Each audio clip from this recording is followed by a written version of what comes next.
Le cœur de pierre. C'était en 1867 ou 1868, je crois un jeune Anglais inconnu venait d'acheter à Étretat une petite chaumière cachée sous de grands arbres. Il vivait là, toujours seul, d'une manière bizarre, disait-on, et il soulevait l'étonnement hostile des indigènes, le peuple étant sournois et niaisement malveillant comme tout peuple de petite ville.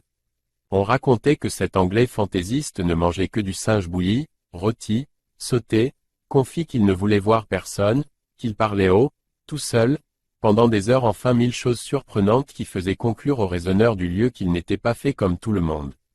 On s'étonnait surtout qu'il vécût familièrement avec un singe, un grand singe libre dans sa demeure. C'eût été un chien, un chat, on n'eût rien dit. Mais un singe, n'était-ce pas affreux, fallait-il avoir des goûts de sauvage? Je ne connaissais ce jeune homme que pour le rencontrer dans la rue. Il était petit, gras sans être gros, d'allure douce, et portait une moustache blonde presque invisible. Un hasard nous fit causer ensemble. Ce sauvage avait des manières aimables et aisées mais il était bien un de ces Anglais étranges qu'on rencontre çà et là par le monde.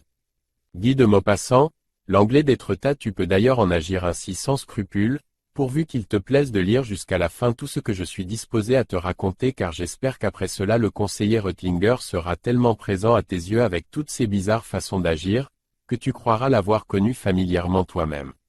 Dès le premier abord, tu trouves le château décoré, dans un style lourd et antique, d'ornements grotesques et bigarrés.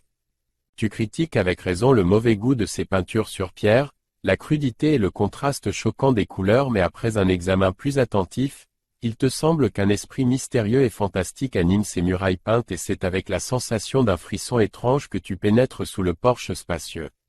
Les champs distincts des parois revêtues d'un enduit imitant le marbre blanc, sont couverts d'arabesques coloriées, aux couleurs tranchantes, où l'on voit des fleurs, des fruits, des pierres, des figures d'hommes et d'animaux accouplées et entrelacées de la manière la plus fantasque, et dont on croit soupçonner vaguement la signification mystérieuse.